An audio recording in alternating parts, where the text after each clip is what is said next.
बिस्मिल्लाहिर्रहमानिर्रहीम। आज हम तमाम ट्रैफिक हेडकोार्टर पंजाब आए हैं और जनाब एडिशनल आईजी पंजाब मिर्ज़ा फ़रहान बेग साहब से मिले हैं और साहब ने बहुत शफ़क़त फरमाई है। उन्होंने हमें सीएम पंजाब का विज़न के बारे में ब्रीफ़ किया है और मैं ख़ुसूसी तौर पे साहब की काविशों का शुक्रिया अदा करता हूँ कि 2023 में जो अनप्रेसिडेंटेड प्रमोशंस हुई हैं, जो ट्रेनिंग कोर्सेज़ हुए हैं, उसके लिए हम साहब के शुक्रगुज़ार हैं। और इसके अलावा जो एडिशनल आईजी पंजाब मिर्ज़ा फ़रहान बेग साहब हैं, उन्होंने जो पंजाब के शहरियों के लिए ड्राइविंग लाइसेंस की सहूलत को बेहतर बनाया है, डोर स्टेप पे ड्राइविंग लाइसेंस पहुंचाया है, टेस्टिंग को आसान बनाया है, उसके लिए भी हम एडिशनल आईजी पंजाब मिर्ज़ा फ़रहान बेग साहब के शुक्रगुज़ार जी। हैं। ओपन डोर पॉलिसी के तहत आज हम एडिशनल आईजीपी मिर्ज़ा फ़रहान बेग साहब की खिदमत में पेश हुए हैं। साहब ने ज़बरदस्त तरीके से एंटरटेन किया है और हमारी बात को सुना है और हमारी बात को सराहा भी है। अस्सलाम वालेकुम।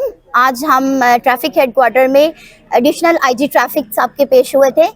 उन्होंने हमें, मेरी टीम को, मेरा प्यारा ऐप जो हमारी टीम चल रही है, अल्हम्दुलिल्लाह कि हमने बहुत सारे जो बिछड़े हुए लोग थे उनको अपनों से मिलवाया और एडिशनल आईजी साहब ट्रैफिक मिर्ज़ा फ़रहान बेग साहब ने हमें बहुत अप्रिशिएट किया और मज़ीद हमें इंस्ट्रक्शंस दी कि हम अपनी ज़्यादा मेहनत करके ज़्यादा लोगों को अपनों से मिलवाएं।